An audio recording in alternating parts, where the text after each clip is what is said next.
verano en Palestina, en donde el pastor durante esas fechas, en el pleno verano de las tierras de Palestina, tiene que salir con sus ovejas y tiene que guiarlas.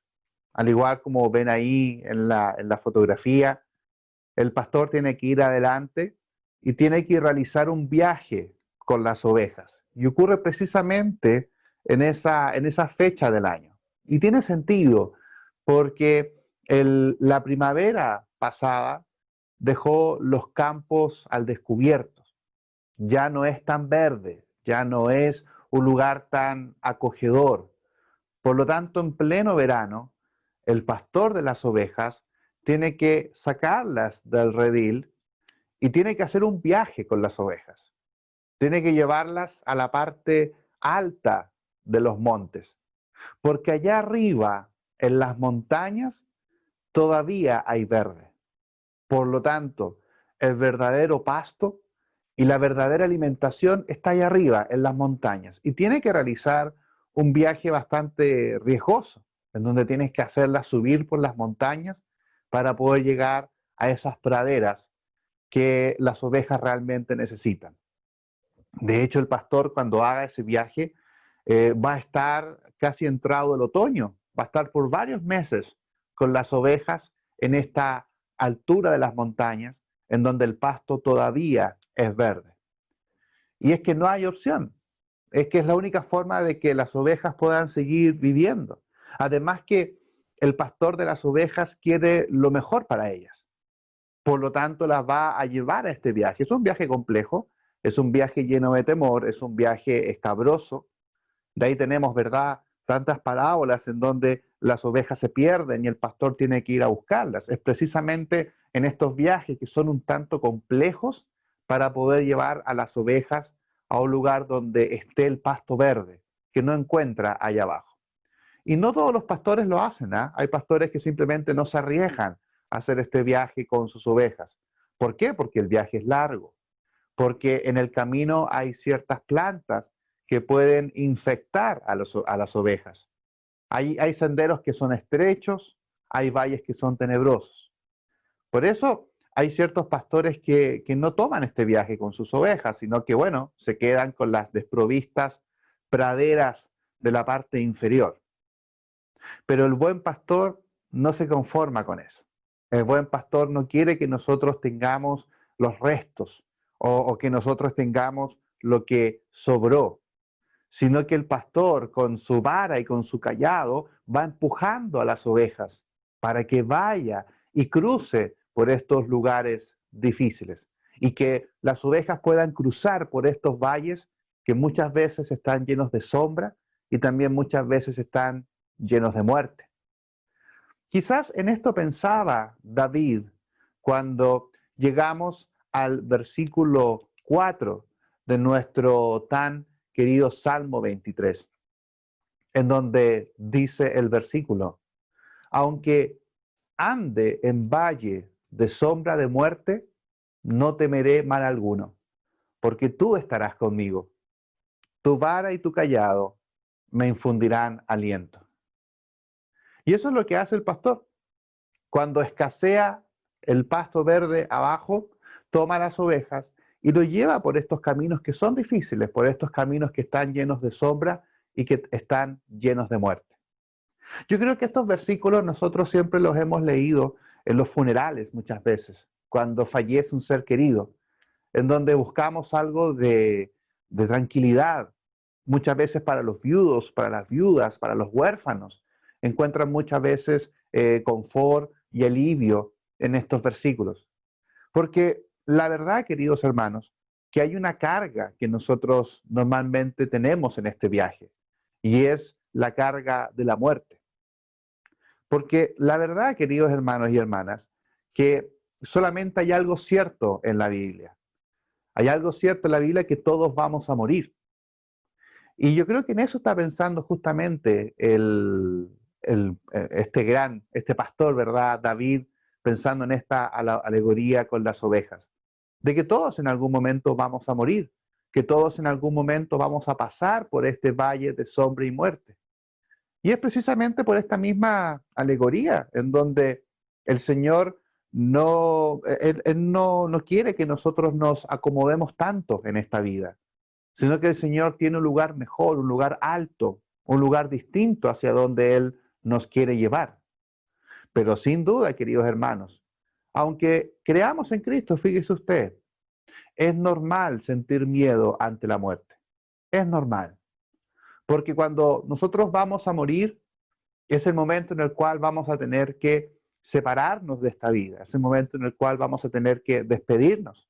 Probablemente usted cuando muera va a dejar a hijos, quizás va a dejar a su marido o a su esposa.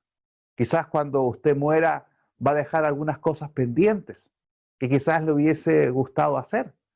Cuando nosotros morimos, llegamos a una etapa en la vida, especialmente cuando ya vamos acercándonos a los 60 años, 70 años, empezamos a reflexionar un poco sobre cómo hemos vivido nuestra vida y también qué le estamos dejando a nuestros hijos y a nuestros nietos.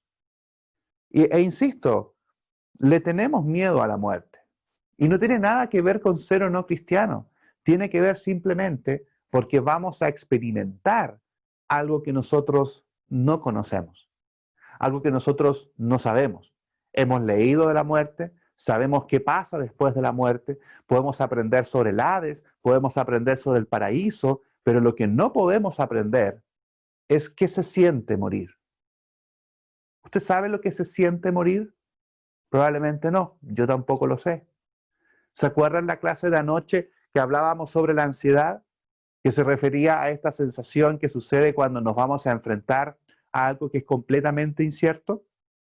Bueno, la muerte causa mucha ansiedad. Porque, insisto, podemos entender la muerte en términos de razonamiento, en términos de análisis, pero no la conocemos en términos de emoción. No sabemos qué es lo que se siente morir.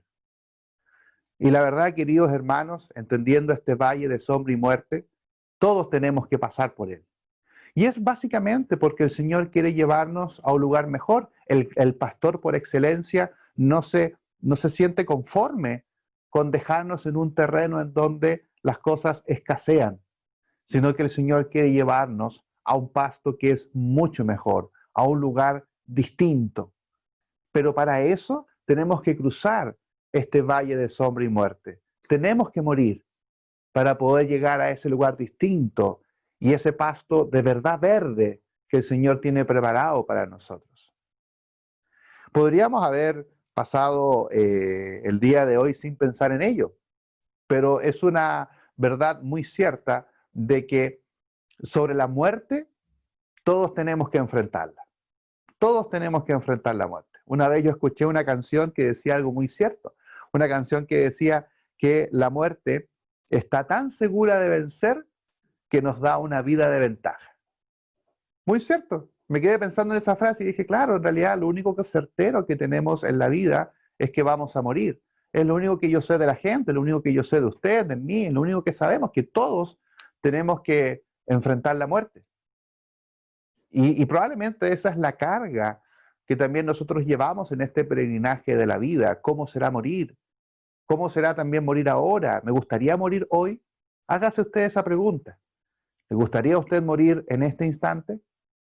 Sí, yo sé que sale por un lado nuestro lado espiritual, ¿no? Que decimos, vamos a estar con Cristo, vamos a ver al Señor, le vamos a ver cara a cara, pero también aparece ese rol de madre, de padre, ese rol de hijo, ese rol de trabajador, que de repente decimos, hay cosas que todavía quiero hacer, hay cosas que todavía tengo pendiente, hay cosas que todavía no he logrado. No, por favor, no me quiero morir, Diosito, hoy, porque tengo cosas que hacer todavía. Y es normal que lo sintamos, porque estamos aferrados a la vida, estamos aferrados a los quehaceres.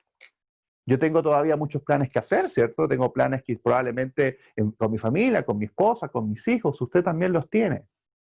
Pero la verdad es que respecto a la muerte, todos tenemos que enfrentarla.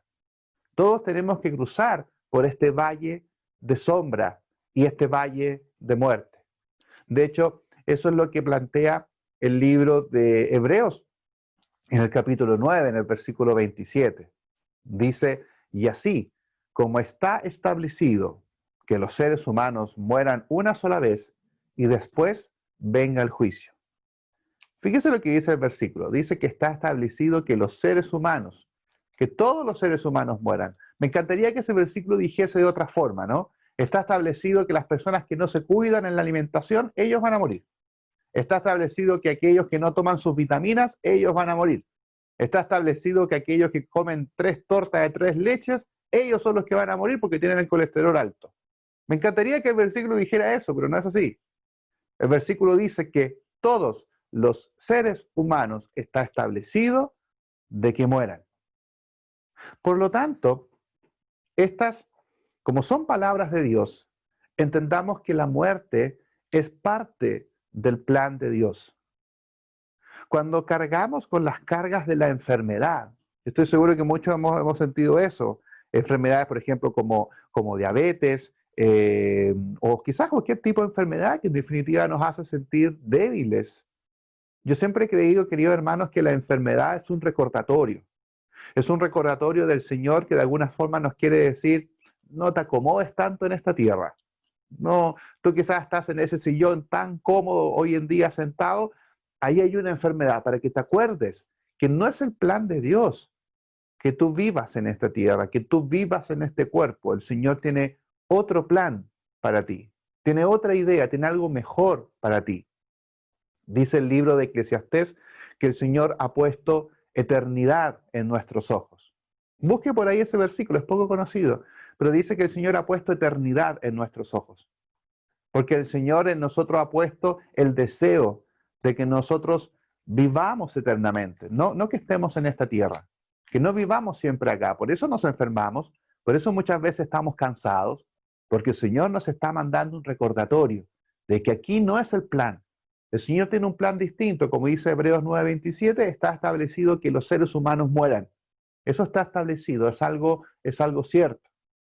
Lo mismo dice el libro de Eclesiastés y nos invita a reflexionar, que pensemos sobre la muerte. No significa que seamos fatalistas, ni que estemos, ¿verdad?, pensando de forma negra en la vida, sino que el salmista acá, por supuesto, el proverbista, dice algo interesante, Eclesiastés 7:2, mejor es ir a la casa del luto que a la casa del banquete, porque aquello que es el fin de todos los, perdón, porque aquello es el fin de todos los hombres, y el que vive lo pondrá en su corazón. Reflexiona sobre este pensamiento que tiene acá el proverbista. Está diciendo de que es mejor la casa de luto que el banquete. ¿Por qué? Porque bueno, es el fin de todos los hombres. Y el que vive va a ser sabio si coloca eso en su corazón. Porque muchas veces hacemos planes en esta tierra y nos empezamos a aferrar a lo que sucede hoy en día. Por lo tanto, estos planes que hacemos en esta tierra, empezamos a decir, en 5 años haré esto, en 10 años haré esto otro, no, después voy a hacer esto que estaba por acá. Y empezamos a colocar ciertas prioridades que a veces son más prioridades terrenales. Son muchas veces las prioridades del trabajo, son muchas veces las prioridades del crecimiento económico, lo cual está bien. Pero todas esas cosas tienen que estar, como conversábamos ayer, en un justo equilibrio. Y por eso dice acá el proverbista de que el que vive, que ponga esto en su corazón, que recuerde de que va a morir. A veces vivimos la vida pensando que es infinita y no pensamos en la muerte. Pero es bueno en esta lección recordar que la vida es finita, tiene tiempos, tiene límites y que todos vamos a cruzar por ese valle de sombra y muerte.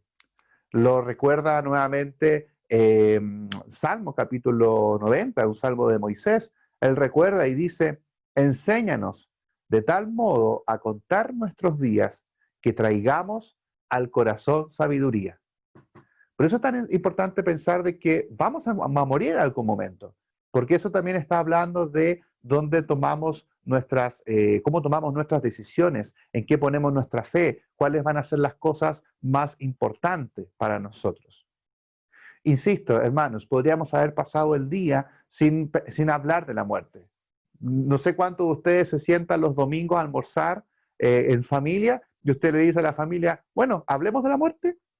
Yo creo que nadie hace eso los fines de semana. Todo lo contrario, tratamos de olvidar la muerte. Empezamos a pensar qué haremos el verano, qué haremos la próxima semana, cómo divertirnos. Pero la verdad es que el hombre sabio es bueno que traiga en su corazón esta primera gran verdad, de que todos vamos a morir, todos vamos a pasar por el valle de sombra y por un valle de muerte. Pero así como tenemos esta gran verdad de que todos tenemos que enfrentarla, recordemos también una segunda verdad, que no tenemos por qué enfrentarla solo. Y ese es el gran alivio, y en eso podemos descargar la carga de la muerte, la preocupación de la muerte. Como bien decíamos, no sabemos qué se siente morir. Nadie nos ha dicho qué se siente. ¿Cómo será? ¿Cómo será la emoción? No lo sabemos. Pero hay algo que tenemos cierto, que no tenemos que enfrentar la muerte solo. Ese es podemos llamar beneficio, o también podemos decir bendición, de al ser cristianos podemos enfrentar la muerte, pero podemos enfrentarla con el Señor. Nunca enfrentes la muerte sin hablar del Señor. Son cosas que no puedes separar. ¿Por qué cree usted de que mucha gente que no es cristiana, cuando muere se acuerda del Señor? O cuando se enfrenta, mejor dicho, a la muerte, ¿no? Cuando se enfrenta a algo de muerte, piensan en el Señor. ¿Por qué? Porque se dan cuenta de que no se puede hablar de la muerte sin hablar del Señor. Son cosas que van unidas. Y la reflexión que tenemos que descargarnos respecto a este valle de sombra y muerte es que no tenemos que enfrentar la muerte solos. De hecho, eso es lo que dice este versículo que estábamos leyendo en Salmo 23. Aunque ande en valle de sombra de muerte, no temeré mal alguno. ¿Por qué? Porque tú estarás conmigo y tu vara y tu cayado me infundirán aliento. Es decir, cuando nosotros lleguemos a la muerte, el Señor va a estar ahí. Cuando nosotros tengamos la última respiración en vida, inmediatamente el Señor está para recibirnos. Esa es la promesa del Señor. Y es lo que le plantea el Señor Jesús en Juan capítulo 14, versos 2 y 3. Él nos dice, en el hogar de mi Padre hay muchas viviendas. Si no fuera así, yo se lo habría dicho a ustedes. Voy a prepararles un lugar. Y si me voy y se lo preparo, vendré para llevármelos conmigo. Así ustedes estarán donde yo esté. Esa es la bella promesa del Señor Jesús, de que el Señor está ahí para poder llevarnos al hogar. El Señor vendrá, Él mismo, no enviará a alguien, dice este versículo. El Señor Jesús le promete esto y nos promete esto a nosotros, que no va a enviar a alguien, sino que el Señor mismo va a estar ahí para poder recibirnos cuando nosotros muramos. No delega la tarea a un ángel, no delega la tarea a otra persona, sino que el Señor dice que en el último viaje de tu vida, en ese viaje cuando andes por el valle de sombra y de muerte, en ese último viaje, el Señor estará contigo. El Señor estará a tu lado. Por lo tanto, cuando vayas a expirar, cuando vayas a morir, el Señor está ahí, inmediatamente para poder llevarte a ese lugar donde Él está. Por lo tanto, es el Señor, para nosotros en la práctica, es el Señor Jesús, nuestra vara y nuestro cayado. Y es el que en el momento de morir nos tiene que infundir aliento. Insisto en este punto, no podemos enfrentar la muerte sin enfrentar al Señor. No podemos hablar de la muerte sin hablar del Señor. Son cosas que van de la mano, porque el Señor se encarga de resolver la carga de la muerte. En esta pandemia, yo he escuchado, no solamente ha muerto personas en el mundo, uno dice, uno ve las noticias, ¿no? Y dice, bueno, ha muerto tanta gente por la pandemia y nos damos cuenta los millares de personas que han muerto. Y no solamente le pasa a la gente que es fuera del Señor. También yo he escuchado, conectado con muchos hermanos que en distintas iglesias, hombres y mujeres de fe, han muerto producto del coronavirus o han muerto por alguna enfermedad, porque la muerte es algo que es la ley de la vida, y no solamente de la vida, es el orden del Señor. Por lo tanto, es normal de que muramos y por lo tanto también es normal de que nosotros sintamos dolor. Yo entiendo que muchas veces cuando mueren hijos e hijas de Dios, sentimos dolor. ¿Y por qué sentimos dolor? Porque si un padre ve morir a sus hijos, va a sentir dolor. Cristianos somos, pero vas a sentir dolor. Eso es normal. Los hijos, por supuesto, también en la orden de la vida, los hijos van a ver morir a sus padres. Y es normal sentir dolor. Aunque los padres sean cristianos, aunque los hijos e hijas sean cristianos, vas a sentir dolor. Eso es normal, porque en una despedida hay tristeza, porque cuando alguien muere, la habitación queda vacía, porque quedan espacios que no se logran llevar, no se logran llenar estos espacios. Probablemente usted ha pasado por esto, que ha tenido que vivir el luto, ha tenido quizás que enterrar a su padre alguna vez, a su madre, a algún hermano, quizás a algún hijo. Por lo tanto, llevar la carga de la pena, llevar la carga del luto, la carga del dolor, no es fácil. Y probablemente no todos entienden muchas veces cuando pasamos por esta situación. No toda la gente entiende. De hecho, cuando alguien muere, aparecen estos que le conocen en psicología, estos mecanismos de defensa primitivos, que normalmente es la negación. Muchas veces negamos y cuando muere alguien decimos, no, debe estar durmiendo, no, despiértalo, no ha muerto. Y negamos lo que sucede. Y eso es normal porque sentimos dolor, sentimos pena. Y probablemente la pena no sea parte de nosotros tan rápidamente. Porque no solamente estamos sepultando a una persona querida, sino que estamos sepultando algo de nosotros también ahí. Estamos sepultando recuerdos, estamos sepultando historias. Y yo no sé por qué eso sucede, hermanos. Yo no sé por qué llegamos a sentir ese dolor. Porque muchas veces el Señor también toma estas decisiones de muerte que muchas veces nos duelen. Yo recuerdo el caso de la Iglesia de Cristo donde me reuní hace varios años atrás, que la Iglesia de Cristo que me vio nacer.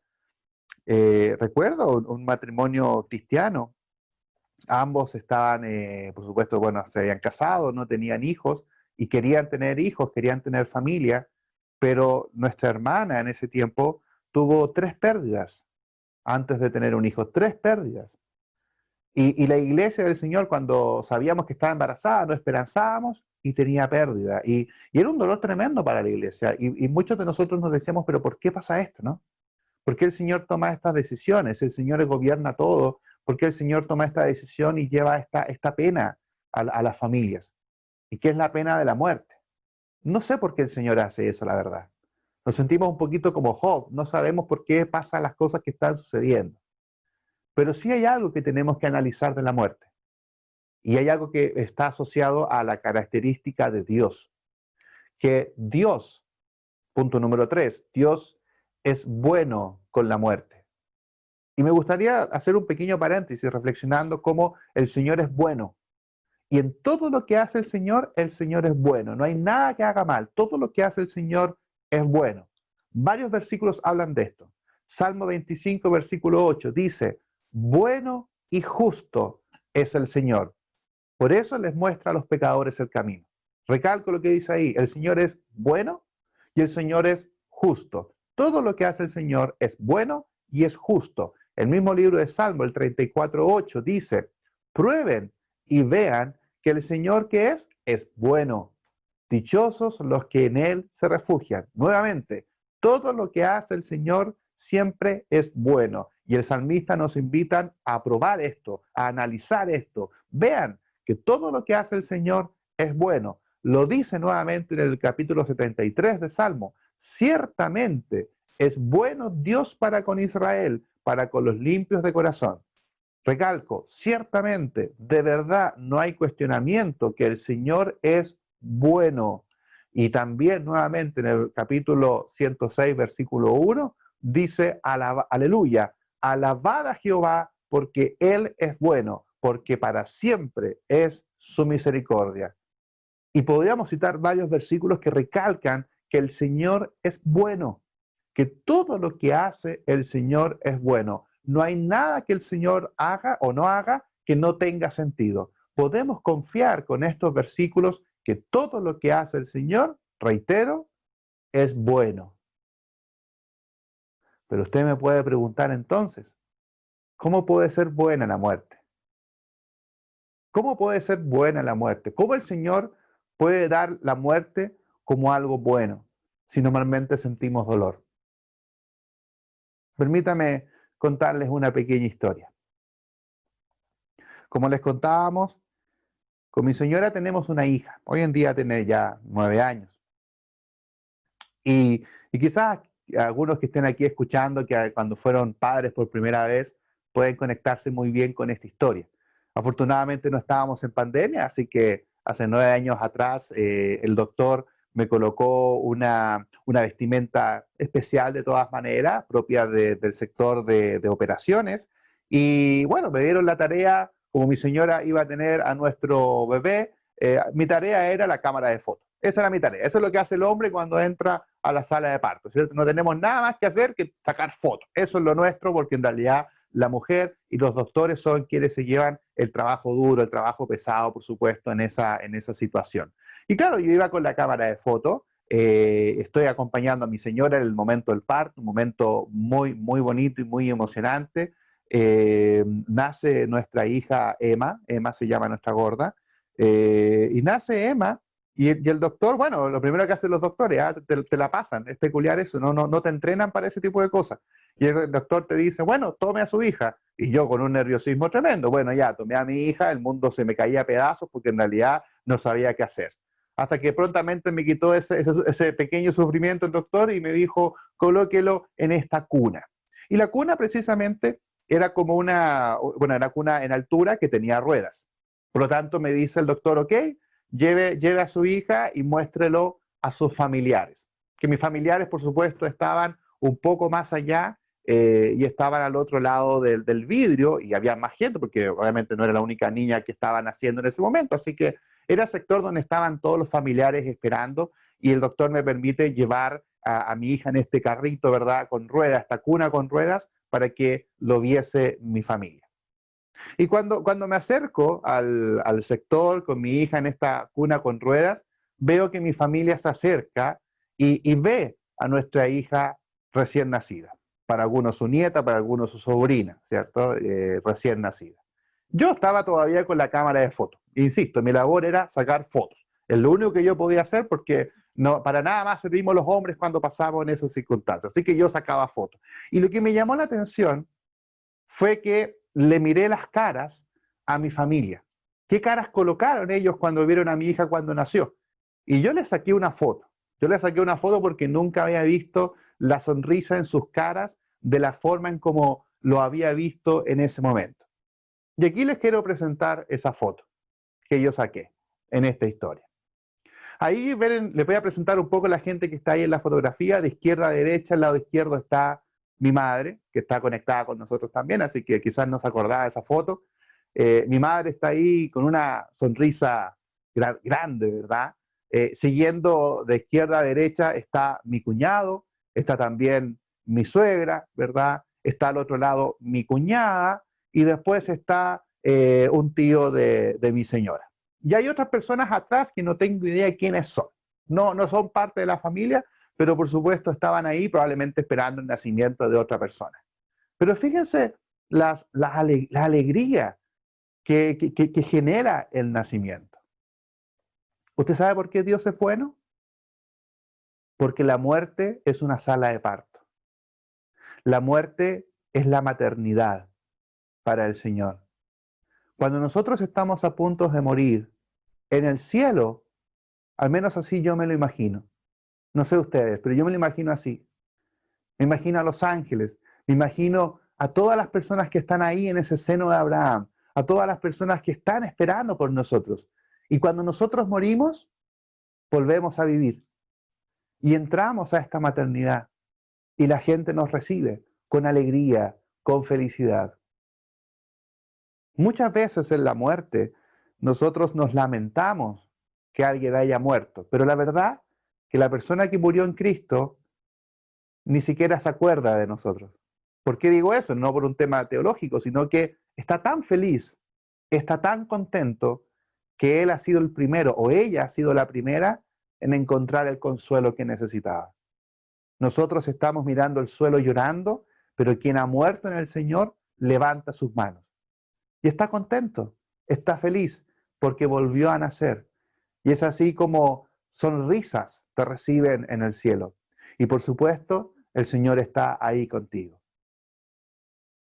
Yo sé también que dentro de la muerte, algo que nos duele a nosotros es cuando una persona que nosotros queremos muere pero no muere en el Señor. Y yo sé que es una carga que nosotros tenemos. Probablemente tenemos personas, familiares, amigos, muy cercanos, quizás nuestro cónyuge, nuestro esposo, nuestra esposa, todavía no conoce al Señor. Y nos duele pensar, ¿qué va a hacer si mueren y no conocen al Señor? Sobre eso te quiero contar lo siguiente. No cargues con la decisión de la eternidad. Muchas veces nos quedamos muy acongojados diciendo, ¿y si murió y no fue al cielo? ¿Y si no hizo lo que yo creí que tenía que hacer? Queridos hermanos, no es nuestra decisión cuando alguien muere saber hacia dónde va. Esa es una decisión eterna, que la toma alguien que es omnisciente y que todo lo sabe. No tienes tú que cargar con ese pensamiento, con esa decisión. En vida preocúpate, pero cuando ya muera, esa decisión es del Señor. Esa carga la lleva el Señor. No tienes que llevarla tú. Quizás ha muerto alguien que no logró conocer el Evangelio. Pero esa decisión de dónde está su alma, ni siquiera tú o yo podemos decir la verdad de las cosas. Nosotros opinamos con lo que vemos, pero el Señor decide con lo que está en el corazón de las personas. A veces yo creo que pecamos mucho de arrogancia, a veces yo escucho muchos predicadores de repente que le entregan esa carga a la gente. No, no se bautizó, se va al infierno, listo, y no hay más vuelta. Ok, me parece bien, pero nosotros no somos las personas que tenemos que decidir eso. Eso lo decide el Señor. Si el Señor decide algo, el Señor toma esa decisión, es así de simple. Yo hago mi parte, yo predico, yo enseño, pero deja que el Señor lo decida, no lo decidas tú. No seamos tan arrogantes como para saber lo que está en el corazón de las personas y saber dónde van a vivir la eternidad. Nosotros somos mortales, no tomemos esa decisión. Esa decisión la toma el Señor. Pero ¿qué tenemos que hacer nosotros cuando alguien muere? Y aunque no muera en el Señor, tomemos el ejemplo de David. Nuevamente, el David del Salmo 23. Veamos cómo vive la muerte David de alguien que no está con el Señor. Dice 2 de Samuel, capítulo 1, versos 17 y 21.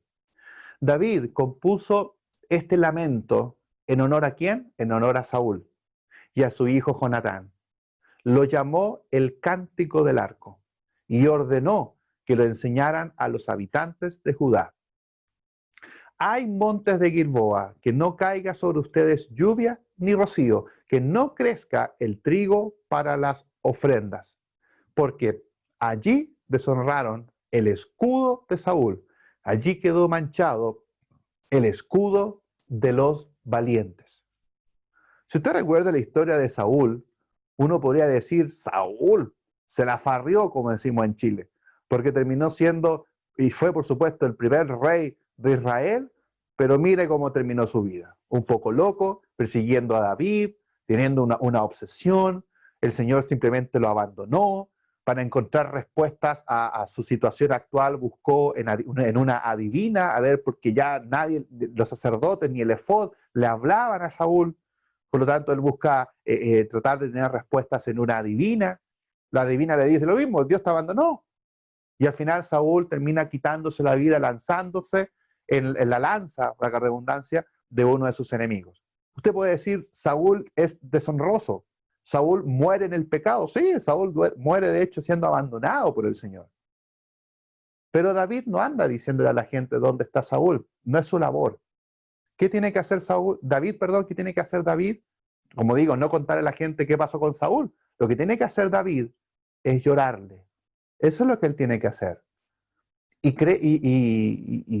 compone, ¿verdad?, este cántico del arco, este lamento en honor a quién, a Saúl. También, por supuesto, a Jonatán. Es un lamento que habla de ambos. Pero fíjese lo que dice de Saúl al final del verso 21. Porque allí deshonraron el escudo de Saúl. Allí quedó manchado el escudo de los valientes. Lo que hace David es endechar y llorar por aquellas cualidades positivas que tenía Saúl. Eso es lo que nos toca a nosotros. Así que, hermanos, si ha muerto alguien en nuestras vidas y tenemos esa carga todavía, esa carga de no saber qué pasó con él y con su alma, no pienses eso. Lo que tú tienes que hacer es llorar, es lamentarte, está permitido. David lo hizo. Y David nos da este ejemplo en las Escrituras. En resumen, ¿qué hemos aprendido en esta lección del Salmos 23:4? Punto número 1, sobre la muerte. Todos tenemos que enfrentar la muerte. Eso es algo inevitable. Pero el punto número 2 que hemos aprendido, no tenemos por qué enfrentarla solos. Podemos enfrentarla con el Señor. Nunca hablemos de la muerte sin hablar del Señor. También hemos aprendido, punto número 3, que Dios es bueno. Que Dios es bueno. Y también Dios, por lo tanto, es bueno con la muerte.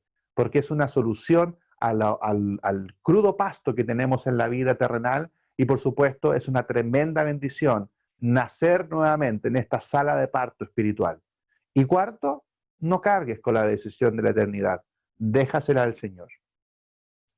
Una vez leí una historia, hace varios años, de un capellán del ejército francés que quería motivar a sus soldados para poder ir a la batalla y vencer el temor de la muerte.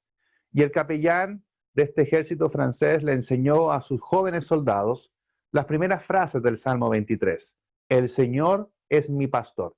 Y usó la mano para poder enseñar esto, partiendo desde el meñique hasta el pulgar. Entonces les enseñó, el Señor es mi pastor, llegando hasta el pulgar. El Señor es mi pastor. Y el capellán enfatizó mucho en el mi pastor, para poder decirles de que cuando ellos mueran, el Padre, el gran pastor, personalmente los iba a llevar a su seno. Sucedió la batalla y encontraron a un joven soldado muerto. Y cuando lo encontraron, su mano estaba aferrando su dedo índice fuertemente. El Señor es mi pastor, aferrando el dedo índice, sabiendo que había muerto y pensaba, por supuesto, haber muerto con el Señor. Espero que al final de nuestros días, la muerte nos encuentre, por supuesto, aferrados a la misma esperanza, creyendo y confiando que el Señor es mi pastor y que Él me llevará y que Él me ayudará a poder pasar este valle de sombra y de muerte. Eso es Salmo 23, versículo 4.